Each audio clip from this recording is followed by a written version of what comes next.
What's up, guys? Hey, Ed. Hi, Anna. Hello, Hey, hello. How are you guys doing? living the Doing well. dream, What a thrill to be here right now with you right? two. I love it. I love the new name and all the good stuff to follow. It's good. All Right? the good stuff to follow is Anna Di Tommaso. I stumbled over your own name there. As a co-host with us here. Right. Now we are three. So We Anna, are Three-man we're glad booth. you're here. So they say. Yeah. It's Uh, now there's three, and I love that. yeah. So, Anna, uh, host of the Baseball Bucket List podcast, founding member of Curved Brim Media, along with Pat Larson and Ed and me. We're the OGs, the OG Curved Brim Media members, the big three, John says. But yeah. Anna, I'm such a huge fan of Anna's work and Anna's podcast, and so I'm so glad that you're here, and we get to baseball banter, and we get to all three meet in person for the first time, along with Pat Larson and many other people who are joining us a month from today in Minnesota. I was just telling that to my wife. It's like it's a month from today, dude. Countdown's on. I know. So I'm bringing all this stuff, stickers, So yeah, got that stuff in the mail, so I'm all excited, Can't wait. Eric wants to know, did you check off seeing a no-hitter from your bucket list? Let's talk right away about Anna's bucket list.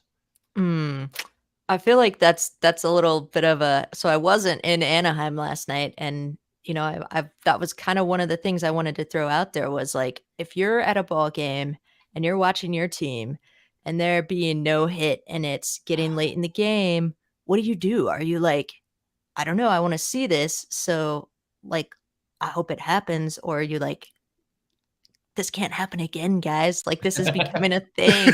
Right. My team, if I'm at a Phillies team is there throwing a no-hitter, I am rooting for the Phillies to get a hit by whatever means possible. Bunt for a hit, little bloop, little something. I do not want to see my team get no hit. I was just gonna say that. So you're in the camp of whatever happens, I do not care. I need to see this no being broken at any cost. Yes. Yeah. Okay. So I don't want to too. see it. I don't care about the history of seeing a no-hitter if it's against my own team. And I don't want to. And yeah, I'm okay. Because listen, someone bunts for a hit in the 8th inning of a no-hitter. Okay. They're going to, that people will remember that. They'll talk about that for a little bit. But there was no no-hitter against my team. So no, exactly. Yeah. Even if it's in the 9th inning, I do not care. Right. And if that happens against, if it's like my team's the one that's getting the no going and someone does a bunt hit, hey man, it's at the end of the day, it's a game. You got to play the ball. You got to get 27 outs. Anna, what's your take on this? Man, I want to say, as a fan of the Rays, I don't want to see them get no hit. I've watched that happen too many times in my fandom. But as a baseball fan, I don't know. Like I don't know. Like it's one of those things, like if I meet a celebrity in the bathroom, like I think I'm gonna be cool, but also like I'd probably just freak out. Yeah, right? Like so like my perceived intention of how I would act is probably totally different than like what would actually happen. That's funny. But here's the thing. Don't you think that I think, the one problem with why baseball is dying is because we keep holding on to these old, antiquated rules, and that they're no longer, viable for today's society. I think that's fair, right? Like I think it's fair to say like the unwritten rules of baseball, especially when it comes to like beanballs, just feel ridiculous to me. So yeah, tell that to Tony La Russa. Right? Oh, he's the worst though. He's the worst. The closest I ever came to this scenario, so I'm a Phillies fan and I live in Colorado and I've been here for 20 years. But the only no-hitter I've ever seen, as we discussed on Anna's podcast, Baseball Bucket List, every Thursday, was Clayton Kershaw pitching against the Rockies. And so, I kind of root for the Rockies. I'm not emotionally invested in the team the same way, right? Like as I am with the Phillies.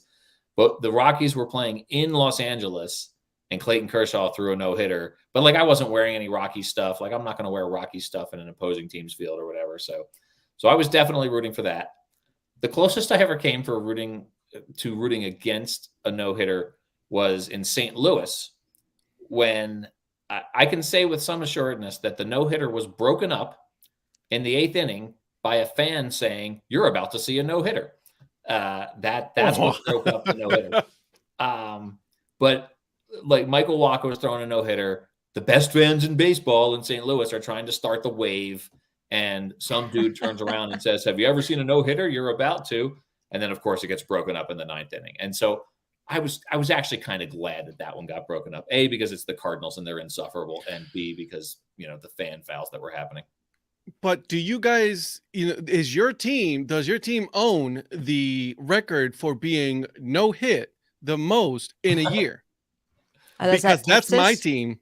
Oh, is that? Oh, okay. Texas did it twice last year too. Remember? 3 times.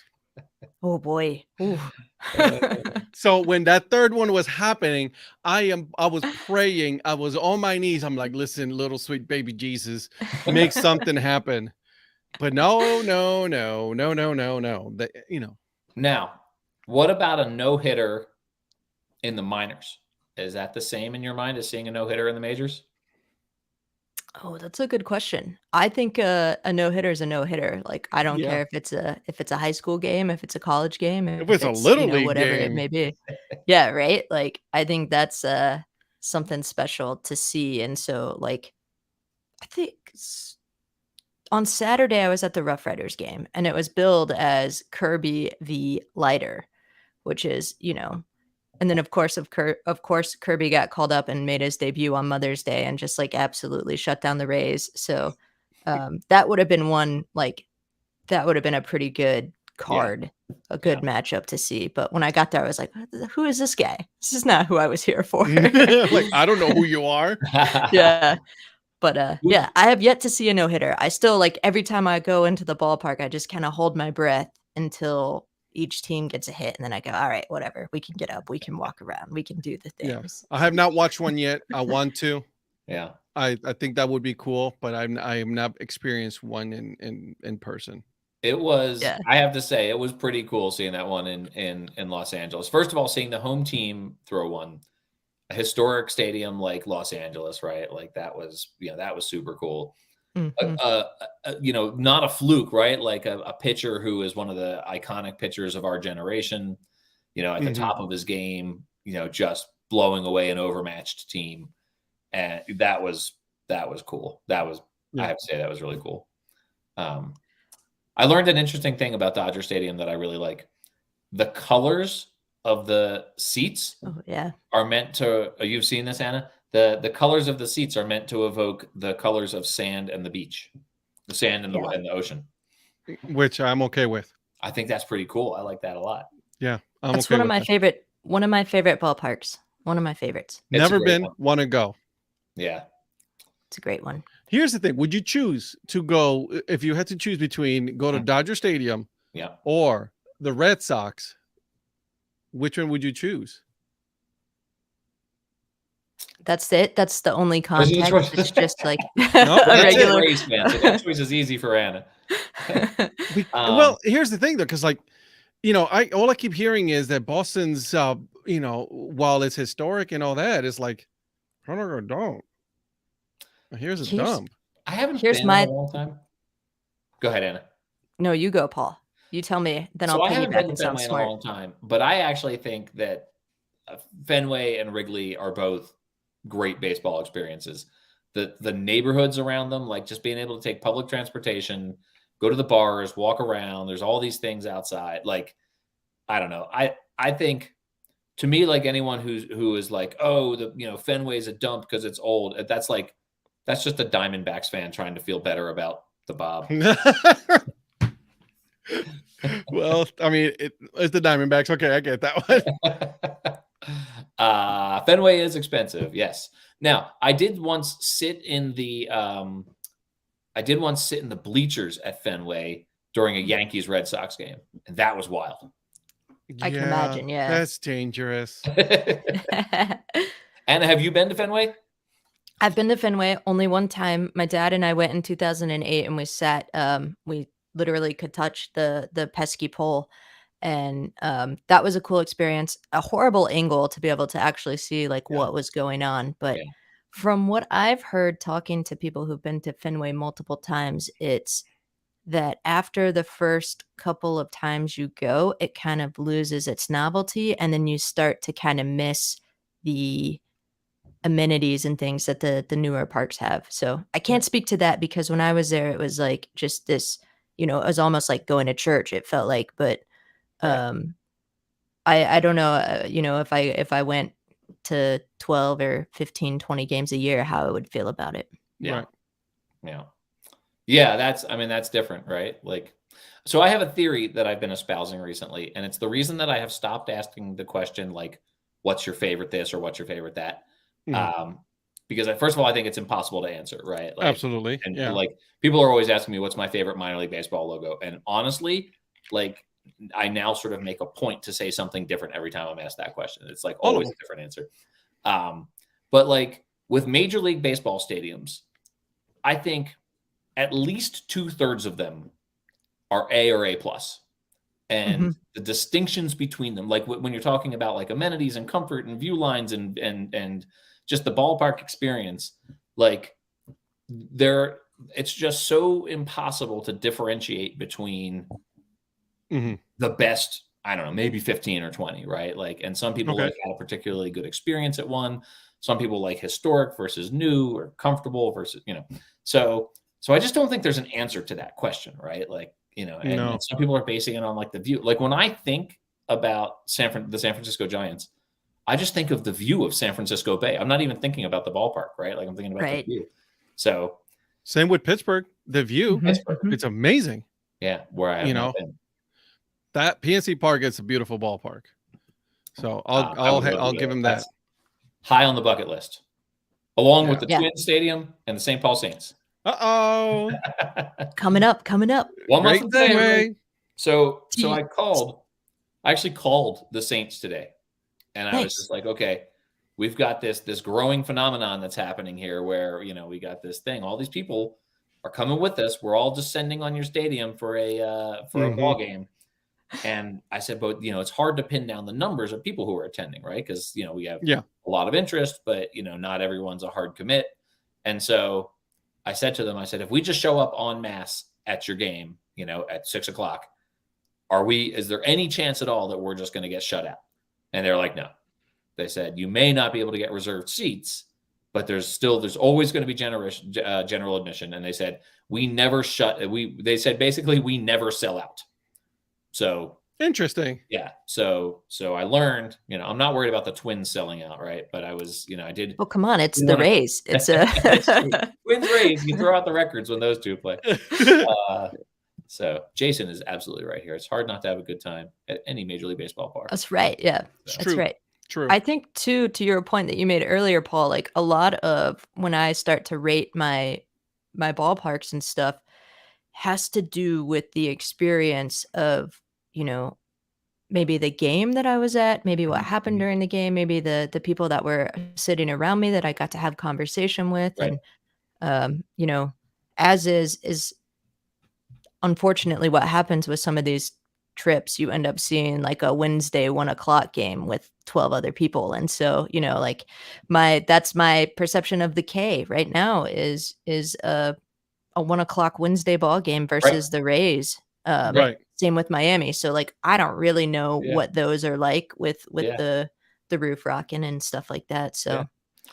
So That's a great point, right? Like, I have two very different opinions of Wrigley Field based on two different times that I've been there. right. It's like Yeah. one time they were playing the Phillies. It was a beautiful summer day. The Phillies won 6-3. Ryan Howard hit a home run. It was the day before someone dumped a head on Shane Victorino's head in center field. And then one time I was there by myself in April, and it was freezing cold, and like I kind of was like ready for the game. So to be here's over. the thing: you do not enjoy a game when it's like in the 30s. And let's be honest about that. You go to any major league ballpark, and you're just not having a good time unless you are just plastered drunk. I don't know what you mean by that. Exactly. I had a question for you guys about a minor league question, a crossover minor league major league question. Okay. Who is the biggest name player who you've seen play at a minor league stadium?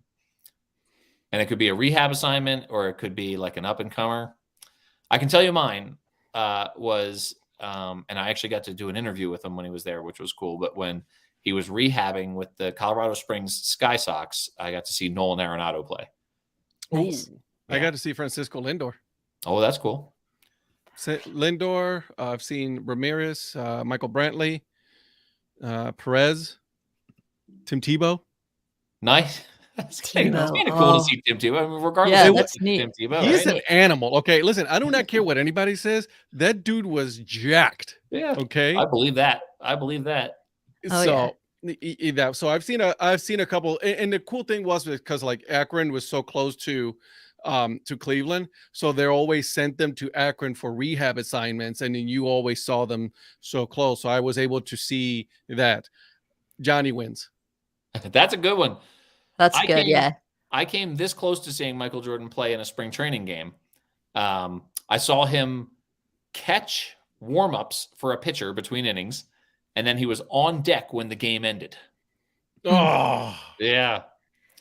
Look, the Kipnis. CFO is chiming in with Kipnis here. Yep.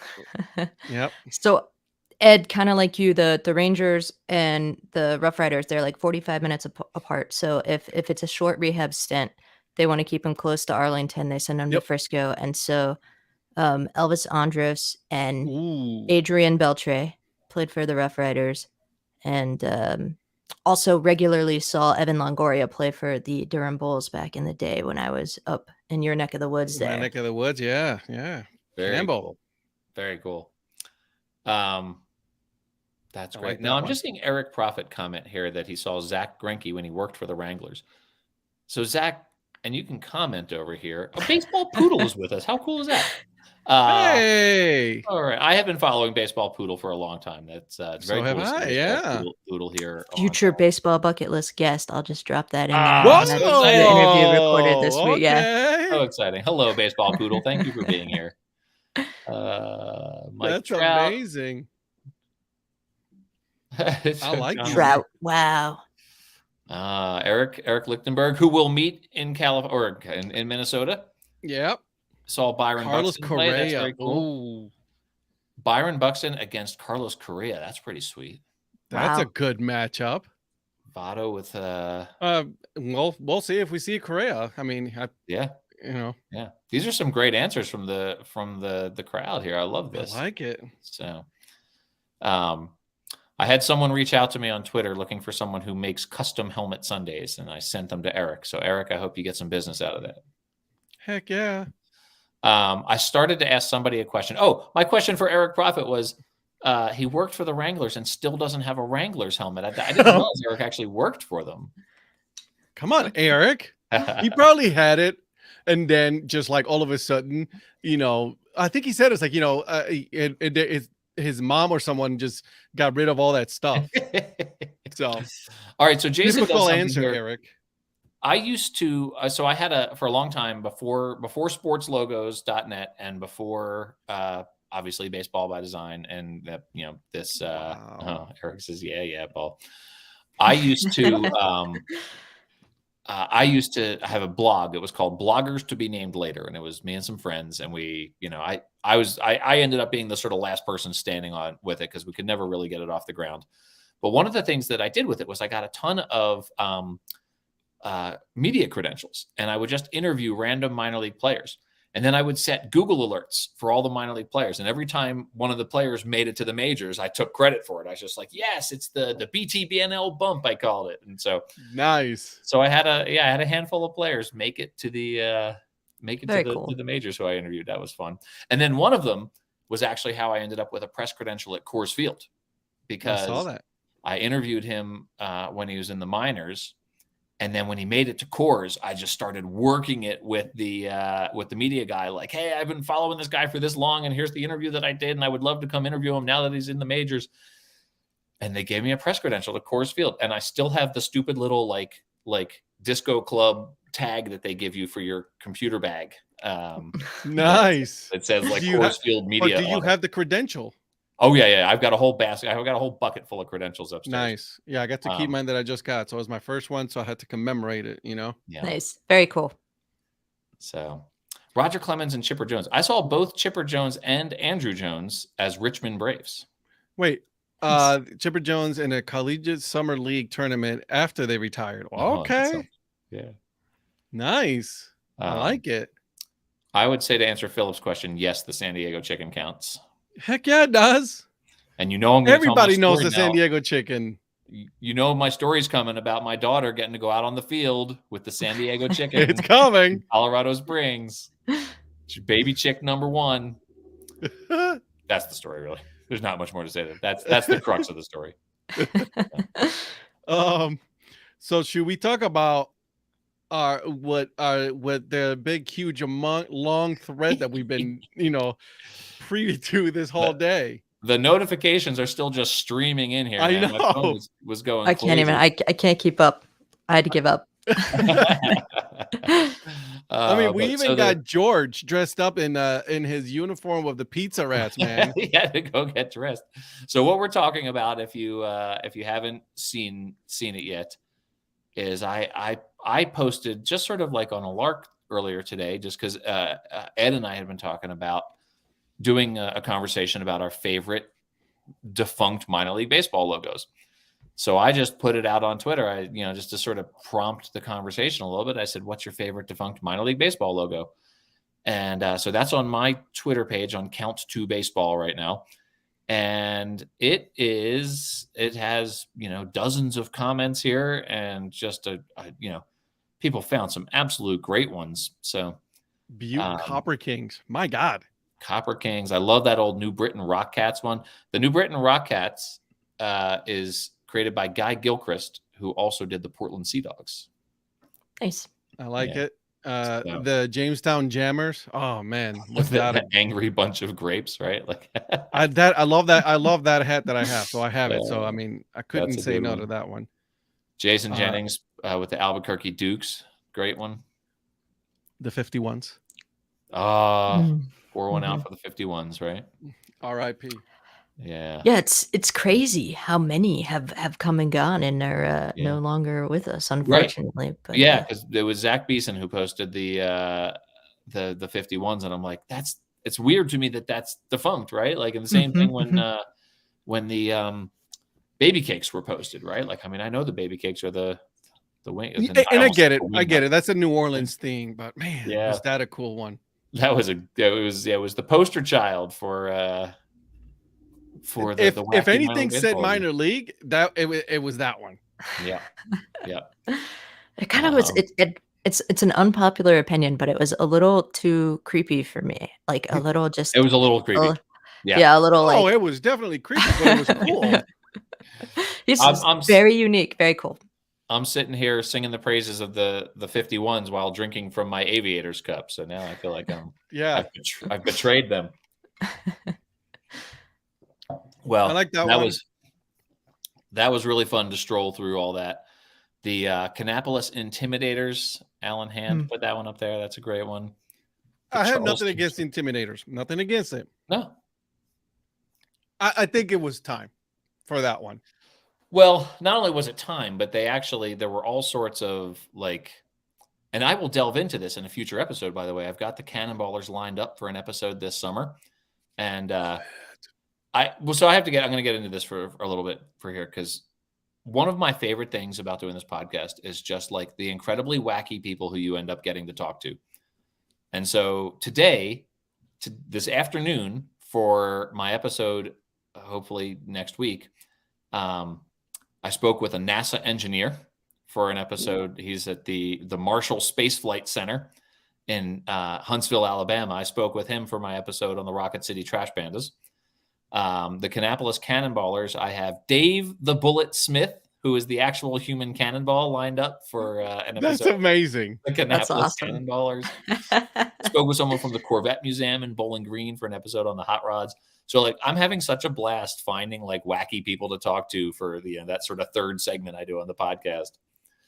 So anyway, we were talking about the Cannonballers. While we were talking about the Intimidators, there were all sorts of legal things there with Dale Earnhardt's estate, and so they couldn't Yeah. use it. They couldn't really do everything they wanted to do with it after he passed away, and so they sort of had to change.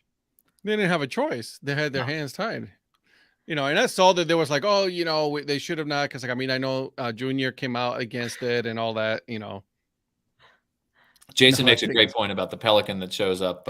I have not seen this, and Virgil's follow-up comment has me very cautious about my Google searches. Yeah, it's Right. super creepy.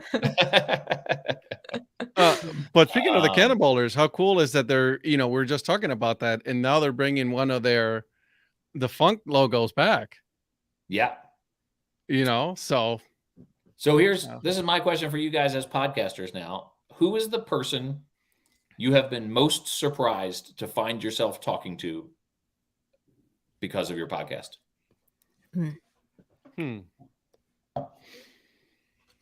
I'm gonna say there's a couple up that I was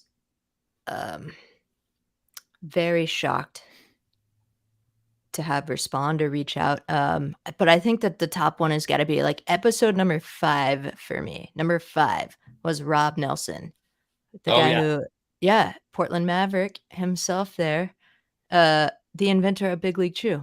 Absolutely. And just what a great human, what a great guy to talk to, and so much great conversation even after we kind of stopped recording. And then a week later, I had 48 cases of, or I guess 2 cases, so 48 pouches of Big League Chew show up on my doorstep. Oh my God. That's with the girl, the softball player on, That's caricature. awesome. So very Very cool. cool. Very cool. Yeah. This one is recent for me. But Ryan Foos. Oh I yeah. gotta look it up, Zach. Yeah. Now we're sending Anna off on a Google search here. I gotta look now. That's very cool. So that's an episode that hasn't aired yet. It has not aired. Oh boy. Yeah, that's a new one for you. Okay. Yeah. Yeah. That's the stuff of nightmares, guys. For me, the answer is definitely Jamie Farr. Sweet mother of all that is good. What is that thing? Yeah. That's awesome. Did you reach out to Jamie? Yes. Yeah. Well, so I had his email address because I had spoken with him once before for sportslogos.net. I don't know how I got him for sportslogos.net. I just found somewhere on like a website or something where I could just be like it was a contact form, or I contacted like his agent or something, sent an email with my phone number, and then I get a phone call like 2 hours later from a Los Angeles area code. Normally I don't pick it up if it's not in my phone, but I'm just like, this is a little too much, right? So I answered, and it was Jamie Farr. It wasn't like, please hold for Jamie Farr. It was like, Jamie Farr, how can I help you? Wow. I was in the middle of a meeting at work, and I was just like, I gotta step out. This is very important. Yeah. Excuse me, this meeting matters not right now. Exactly. So that's awesome. I like that. Anyway, honestly, I think one of the major ones for Anna was also episode 2 of her podcast. I hear that's a pretty famous guy, so that was a good one. Ed wants to be everybody's most famous guest. Oh, that's terrifying, Jason. Oh my goodness gracious. I actually agreed to be on the Earned Fun Average podcast. Nice. Well, except I agreed to it, and then the next day, here comes the episode with Ed Rivera. And I wrote the guys back, and I was like, never mind. I was just like, I didn't realize you guys already talked to Ed, so it's like, it's not gonna happen, guys. Yeah, I don't need your sloppy seconds. Well, technically, I was the second. I mean, they had Eric the Peanut Guy. Oh wow, that Eric the Peanut Guy is a you can't top that one, right? You just can't top it. Oh god. Yeah. That's a good question. I like that question. That's a good one. I like that one a lot. All right. I mean, I've had some cool ones, right? Like, I mean, I'm some that I've been super impressed, that I've talked to, right? And then some of them that you build up so much, and then you're like, okay, You know, you build it up in your head and you're like, man, this is going to be a good one. And then you're like half hour into it and you're like, all right, we're good. You know, Is Eric asking Anna to be on the Earn Fun Average podcast I think while he we're talking is. here? I think so. I think that's what's going on. Yeah. This is like the episode of Seinfeld where Jerry keeps getting emasculated. Like people keep asking people out in front of him. Like we're sitting here having a conversation with Anna, and some other podcast is in here. And like, a podcast is just asking our co-host to be on their And podcast. this is when I go, sorry guys, I got to take this call. And on the other computer just typing away. Absolutely, yes. Anna, what I would do is make it contingent upon Eric showing up in Minnesota for the Curve Brim Media meetup here. I've heard it's a maybe, so maybe so we should do a live in-person recording there. There it is. Right? He's working. I think Eric has something going on with his brother, Joe the ice cream hater. Yeah. Ooh. Yeah. Joe lost some major points on that one. You know, tisk. He put a picture up of a helmet Sunday with a red circle and a line through it, and then said he wasn't trying to hurt my feelings. Not only that, but he put it on the floor, on the ground. That's a personal attack on Paul. Put a line through it. I mean, he came in like weapons hot and was like, "Oh, did I shoot you by accident?" Sorry. I mean, I was offended by, on your behalf. That's like putting a dad hat on in the middle of the street and running over it with a car and being like, "Ed, I didn't mean anything by it." Like I will jump on that car. That car's about to get give me that hat first. Oh man. Ed, you had a question about some rule changes. Yeah. So I wanted to go over that one. So the Prospect League they're going to be doing an extra inning new rule. And I don't know if you guys saw it, earlier today when Mr. Ben's Biz tweeted it out. So blessed are the peacemakers. What I wanted to know, what are you guys' thought on that new rule? And if you guys want, I can read the rule so that way everybody can hear it. So if the game is tied at the end of the regulation, the teams will play additional half inning to determine the winner. The inning will begin with a runner, the last out, the third out, on first. So it's not like, we're going to put him on second. So he's going to be on first, and then on first base, and then the schedule hitter at the plate. The team starting the additional half inning on offense will have 3 outs to score a run and win the game. If they fail to score a run, the winner is the team that began the half inning on defense. Here's the part that's also interesting, that all statistics during sudden death will count as well. So that they're like, that's just an extra, So here's my question. So I'm in favor of anything that these lower level leagues need to do to preserve the safety of pitchers' arms and, keep games from going hours and hours and hours. Not at the higher levels of the minor leagues for sure. And, certainly not in the majors. But I understand the reason for keeping games short. My question about this one, if the team that chooses to be on offense does not score, what is the final score of the game? Did a team win 4-4? Yeah, because that's not a win. This is not soccer, and in soccer, it's a tie. Right. But isn't the definition of sudden death whoever scores first? Right, but they have not scored it because whoever wins, right? They need to stop with these sudden death and using these main words to describe their new things, because Ghost runner, very confusing. Right, like the ghost runner is not a ghost runner. Right, it's an actual runner. So I agree. I agree with Jason's comment here. I prefer the method that the Pioneer League uses.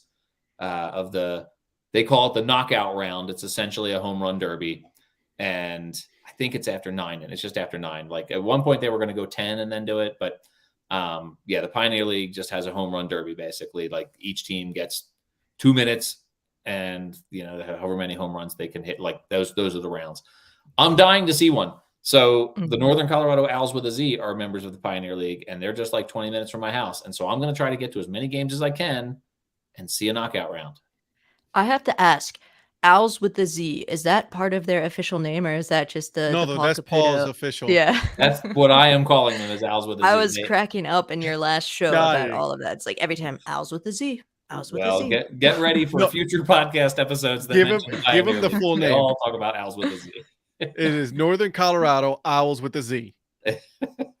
So, so what you're saying though, this rule, you're okay with the rule as long as is a lower level rule. I'm okay with anything any lower level team wants to do.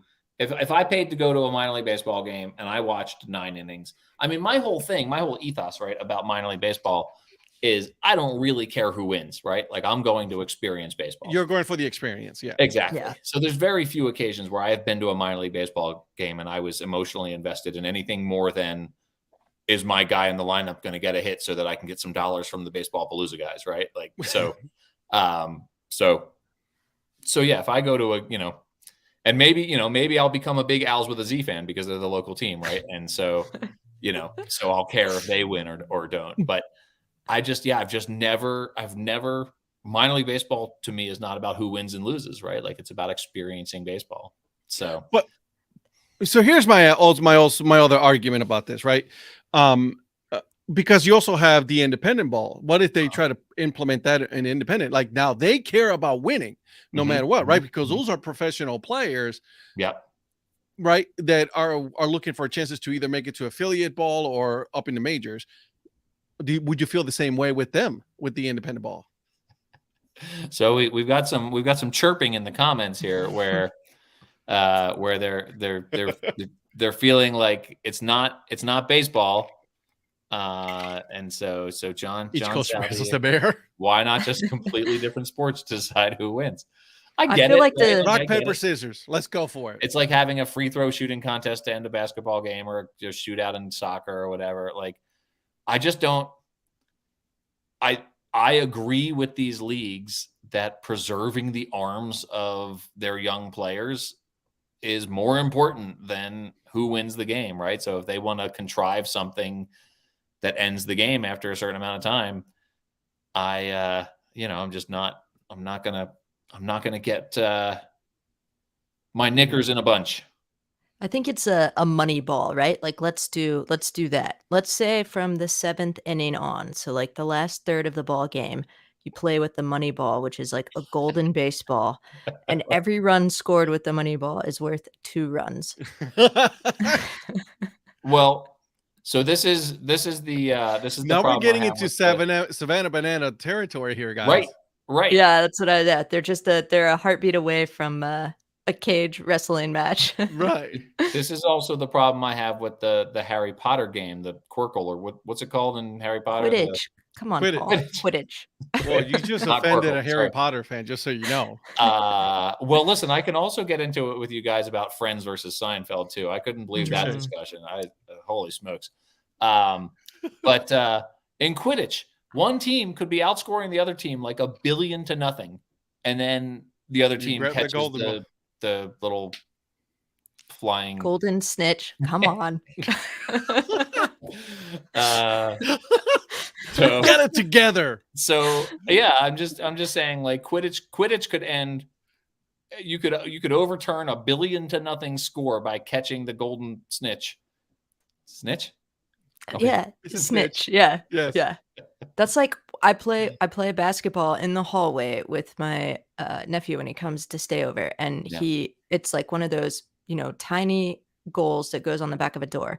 He implemented this rule that if he shoots from like behind this imaginary line, the game is instantaneously over, which I think is like, come on, like, you can't stop watching if at any second that's the game sudden could be death over. right there. Yeah, right. All right, so John doesn't like the gimmicky ends of ball games in the lower levels of the minors. And this is where we were talking earlier is, okay, so are we just trying to hold on to the unwritten rules? Are we trying to hold on to these old rules that, of baseball that are no longer applicable to, today's standards? Right. Like, what if there were ties in Major League Baseball? What if they played 11 innings and then there were just ties. And by the way, Philip is right. Star Wars is better.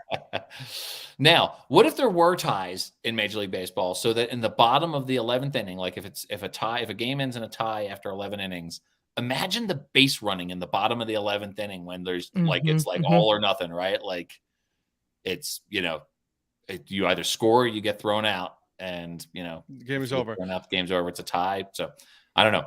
That'd be funny. So, but So- I know that we've offended John Southey's sensibilities here, and so let me tell you. Oh, so Ed, you were about to say something. I'm sorry. No, I was just saying, it's like, but like, last night, Darla and I were watching the White Sox and Guardians, right? And then there was a play, right? It was like 2 outs, all runner on first and second. Jimenez hit a shot, and then he slid, and then but the first baseman just like right there, they got there at the same time, right? Called him safe, right? But they challenged it. White Sox challenged it, and the game ended in a challenge, right? Because they called him out. Right. That was like so anticlimactic. It's like, how games, runners out, game's over, and you're like, wah, wah. This is how I feel watching football, because you can never really celebrate something great, and you can never really I remember in the Super Bowl 52 when the Eagles heroically defeated Tom Brady and the New England Patriots, and the fumble that Brandon Graham forced. He hit Tom Brady, knocked the ball out, and the Eagles secured the fumble. I remember for a solid 30 seconds waiting for there to be some sort of replay, waiting for there to be some sort of flag, like there was a false start on the play. And so this notion of never being able to fully celebrate something good or fully mourn something bad, right? That's really interesting about replays, right? I think that's true. So yeah,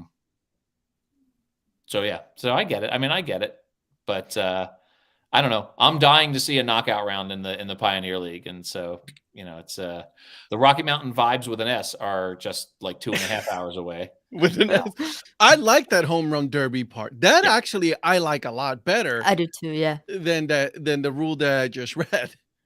So yeah, that one's a little weird because there clearly are statistics, right? There's clearly a statistic out there that's a runner on first with nobody out. It can't just be 50-50, right? There must be a clear choice of, and maybe it's different if it's, a humid night at 6,000 feet of elevation compared to, it was a 1-1 game and nobody has any hits or whatever. So maybe, maybe there's strategy there, but this, I don't know. It feels more 50-50 to start a runner on second, a real live runner who is a living soul rather than a ghost. I just don't get. I don't get the reasoning why you putting it on first. Right? Why? You either want the game to end, or do you not? I mean, what do you want? Do you want to end it in a tie? Is that what you want? Because if that's maybe the case, it makes it. Maybe the theory is that it makes it more exciting, right? Because a base hit with a guy on second ends the game instantaneously. Right. How often do you not score on a base hit from second base? Maybe there's a lot more plays at the plate. Maybe there's a lot more, is he going to try to swipe second so that a base hit makes it, right. Do you maybe that's the theory. Yeah. Right. Yeah. I don't know what they're thinking, but that runner in the scoring position. Yeah. Yeah. I don't know. I mean, it's it's a lot of interesting strategy, but I would love to know what the actual stats are. So yeah, I'm sure I'll tell you something else I experienced, and I would be willing to bet you guys have been experiencing this too, because I know that you've been to some minor league baseball already this season. But the new rules that they have put in place have really shortened the game, too much, right? Agreed. I went and saw the Aviators play the Tacoma Rainiers in Las Vegas, and the final score was 10-2, and the game took 2.5 hours. And I couldn't believe that it was over, right? I could, and I was just this. It wasn't. I wasn't there long enough. And one of the things that's happening to minor league baseball with this is they're losing concession sales. They're actually losing money on this stuff. So, so this is really very interesting. I don't think that's why I don't like it.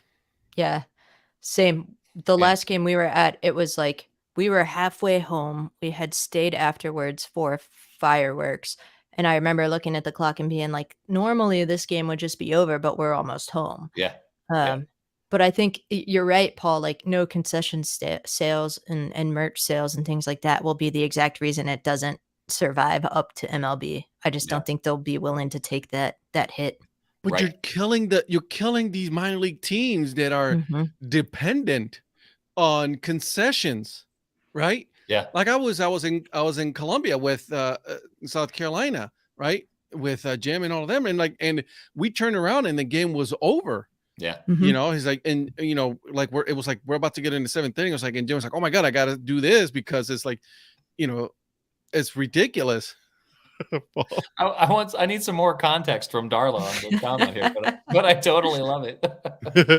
but you know what I'm saying? Like they're losing money, you know, by, you know, shortening it. And then, you know, then you have that video of the umpire, you know, calling the batter out because took too long. Yeah. You know.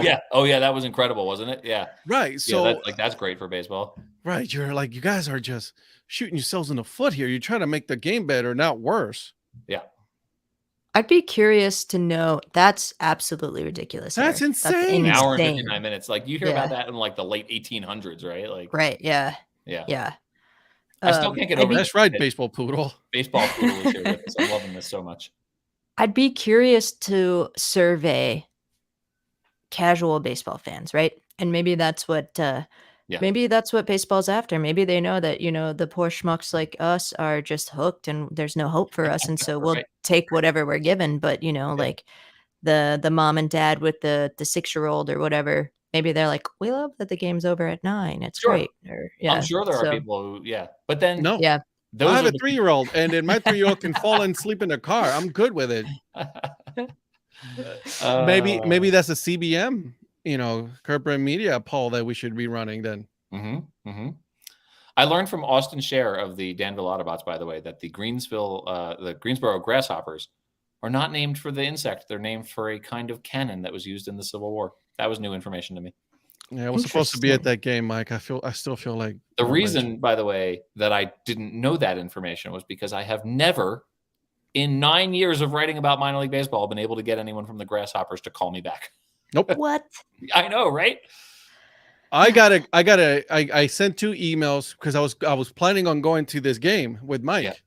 Yeah. I sent an email. I waited 3 days, no call, no answer. Sent another email, and then this person said, "Oh, you need to contact this person," which was the first person I emailed. So what that says is I was not going to get an answer for media credentials. Yeah. Speaking of upcoming episodes of the podcast, I want to tell you guys about a thing that I'm doing, and I've talked to you individually about this, but this will be my first public mention of my plan for August. So my podcast comes out on Tuesdays, and August has 5 Tuesdays in it. And so I am going to make August Curve Brim Media Month. And what I'm going to do is each episode in August is going to feature a segment. One of the segments in each of the episodes will be with someone from Curve Brim Media. And so I'm featuring teams that relate to the other members of the Curve Brim Media Network. And so the Akron Rubber Ducks, who were the first team to follow Ed Rivera on Twitter and Ed's, hometown Guardians affiliate. So Ed is going to do a segment with me on the Akron Rubber Ducks, along with Jim Fander, the general manager, and Jason Klein of Brandiose. Anna is going to appear on an episode yet to be determined whether it's the Montgomery Biscuits. I'm really trying hard to get the Durham Bulls, but I know that they're a little harder to get a hold of. That's a hard one to get, man. Yeah. So I'm working that angle. But if I can get the Durham, Durham you need me to drive there and tell them, hey, yeah, just go his knock on email. their door. Be like, I'm Ed Rivera. Damn it. Like, what are you guys doing? So either the Bulls or the Montgomery Biscuits, because they're Rays affiliates, and I know that Anna used to live near Durham and go to Bulls games. So that'd be Anna. The Bowie Bay Sox are Patrick Newt's former team. That's the one he's most connected to, and Very he's cool. with baseballmapper.com. James Christopher of Let's Get Two is going to do a segment with me on his Corpus Christi hooks. Dan Simon, I don't think this is going to happen, but Dan Simon is trying to connect me with Reed Ryan for that one, Nolan Ryan's son. So that would be pretty cool. And then, of course, the great Patrick Larson, who sang the national anthem at the Gwinnett Stripers. Crushed it. I've got an episode lined up with them. And so he's going to come on and talk about the Gwinnett Stripers with me. So that's going to be August for me. That's going to be my Curved Rim Media Month. So You want to hear something funny? What's that? On on the Gwinnett Stripers, I used to call them the Gwinnett strippers. Oh yeah. Always thought, I was like, why are they called it strippers, guys? Yeah. Stripers. Stripers. Yes. Yep. I just think I still laugh because I want to call them the strippers, but that's not. No. Well, and they joke about it on Twitter, right? Like they every once in a while they'll put up like some image of like blocked comment or blocked content, and they like to joke about it. We really great. John is still upset about baseball rules. Like Super Nintendo. What if we had Rock'em Sock'em robots playing? Look, Brad Quello's here. Brad is he'll be joining us in Minnesota as well. So nice. This growing Brad. Team. Yeah. So maybe we should bring like a wiffle ball and bat and play a big like wiffle ball tournament between the games. Home run derby. Let's do it. We'll do a home run derby. John Southey is not invited to the home run derby. Media Month and Baseball Palooza, best August ever. Oh, that's right. Curb Rim Media Month and Baseball Palooza are both in August. Yeah. Just so we can, just so plans. You guys can, get more content as you're driving to these baseball games. Right. I'm just kidding, John. You can come be on our home run contest. Come on. Meet us in Minnesota. Hey, this is exciting news for me. Ed Mia is a long way away from this, but my daughter is going to college at Eric Mertens Gonzaga University. What? And I mapped out the route, and you should see all of the Pioneer League baseball that exists on the route between Fort Collins, Colorado, and Spokane, Washington. Very cool. I'm sure pretty cool. So we made the drive to Gonzaga may take like 4 or 5 days to get. Nothing wrong with that. It's like you just want to spend time. We just want to spend time together before you go off to college, right? Like I love you so much, and I'm gonna miss you, and I want to spend this time, because you're gonna forget all about me in college. And now you have to go. Game. You got to go to twice as many games because they're half as short. So that's right. Yes. We're gonna have to stay here for the doubleheader, which is technically will be just one game. So yes. So Brad, let's get all that bad weather out of Minnesota's system now, huh? Because that is the one wild card in this plan. I was seriously thinking, it's like, man, should I bring some like cold weather gear with me? Like, should I bring a jacket, a hoodie, shorts and t-shirts, and that's it, and don't sweat it. I'm flip-flopping the sucker out of this thing. I'll tell you that right now. I wouldn't say I'm a Harry Potter hater. Is that why? Yeah, there are. I'm not. I just don't know it well enough to like pull the name of Quidditch out of the air, right? Like so. I still have not downloaded the book yet, the first book yet. So I'm, Okay. I do like the Fantastic Beasts, though. Those are cool. Yeah. But so I tried to watch the Fantastic Beasts. So I was in a relationship with someone for 4 years who was a huge Harry Potter fan, and she loved like the Fantastic Beasts movies too. And I used to just like have to have her explain to me like everything that was happening in the movies. I'm like, who's that? And what did he do? And why did he do that? Because like, you know what? Like, I don't want to watch it anymore with you. They were, yeah, exactly. They were too confusing, and I had to ask a bunch of questions, and then so we broke up. So that's the root cause of it all, right? Yeah, 4-year relationship ended. She moved to Colorado for it, and we still broke up because I couldn't follow the new. Couldn't handle. Because she said, "Did you just say Golden Switch?" Something like that. Come on. How does a Quidditch game end like that anyway? It's too dumb. That's hilarious. I'm very excited to see a Spokane Indians game. And I need to get them on the podcast too, because they have done such cool stuff with interacting with the local Native community there. And like, man, they have done branding using Native American imagery to brand a team correctly. Like they're the one team I can think of that's actually done it right. So that'll be interesting. Yeah. Yeah. I'd love to talk. They have like educational signage around the stadium. I'm banned from Quidditch. I think Quidditch should end with a home run contest. No, a home run derby, wiffle ball home run derby. A wiffle ball home run contest. But if one team is winning the home run contest 50-0 and someone catches the golden quitch, that it's over. Wrong. You messed it up already. Wrong. That's a quitch. But didn't you ever, okay, as a kid, you played 500, right? Sure. So, I mean, what's the difference between 500 dead or alive and the golden snitch? There's none. Yeah, There's exactly. none. No, listen, I get it, right? Like, it's fine. It brings an added element of excitement. It's like you said, it's the magic shot from behind a certain line. It ends the game no matter what. Yep. Touche. Oh my gosh. So Actually, anyway. it should be Quidditch. Yeah. Put everybody on a broom. Hey, who do you guys have coming up on your podcasts?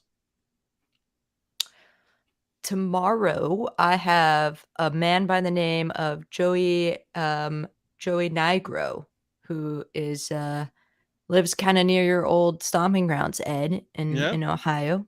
He's a Dodgers fan, and he has like a pretty cool story about TikTok and the LA Dodgers. So it's going to be a good one. Yeah. I was going to say, I was going to answer. It's like, do I need my box of tissues? Oh, no, you'll be fine on this one. Yeah. Okay, good. Running, when you're running and you listen to your podcast and all of a sudden you're like, no.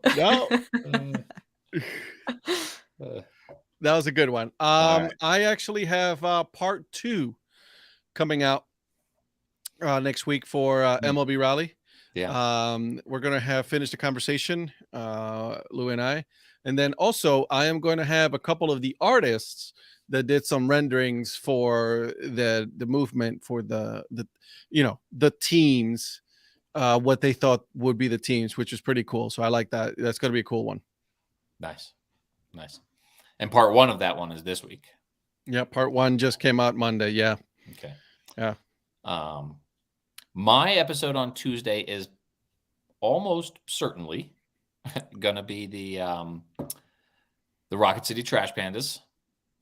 Great. Provided the hoops that I had to jump through to get this interview with NASA, I don't have the video. They had to do the recording, and they're sending me the recording. So I'm waiting for the recording to make sure that I can get it done in time for Tuesday. So you had to send them questions. We did a pre-interview with all the questions, and then they had like their media person on the line with me while we were recording the interview. And like he would like pop in and be like, make sure you ask about this. So, but he didn't really do that. But and he was very nice, and he did a great job setting it all up. So it was great, and I appreciated it. But yeah, I'm waiting for the recording from them because it's got to like clear certain things. And so they told me they were going to get it to me soon. But if I don't get that,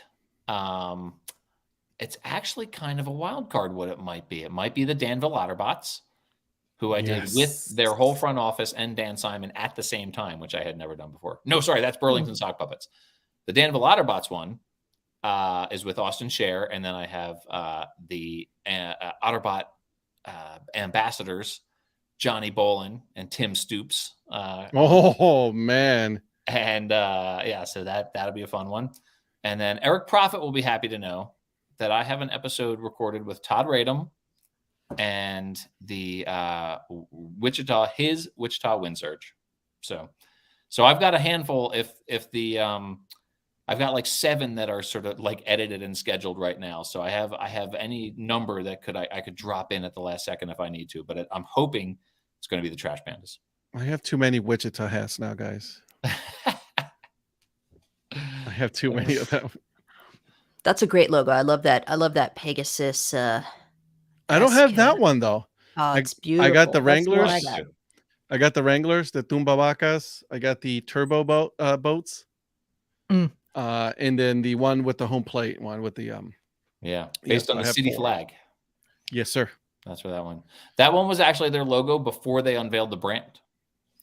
So when it was just like Wichita baseball, Todd did the home plate logo with just the city flag, and then everyone liked it so much that they kept it as one of their alternates, and now it's the one that's on their helmet Sundays. Yeah, it's cool. Hey, look, it's the top of the hour. Like that went by in a blink. Isn't Yep. it? Yeah. This is why Ed is very organized. Ed's a communicator and he's very organized. And Ed will put the call out. You've got like the David Letterman style cards there. That's awesome. Oh yeah, I Ed will, wrote the notes and everything. Ed will put the call out. He'll be like, okay, what are we going to talk about tonight? And then it's, you know, Let's do it. It's good to have those questions as a backup. But guess what? I don't think there are going to be a lot of instances where the three of us stop talking for very long. Right.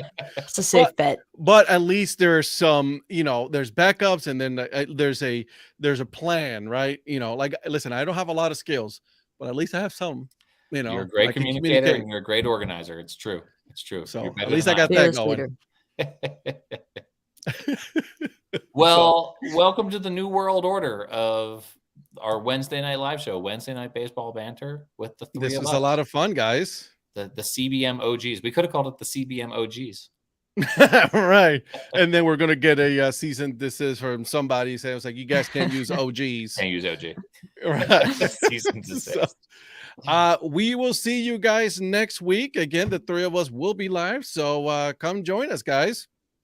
God willing, Yeah. and the creek don't rise. Touche. Bye. Bye, y'all. Thanks for watching.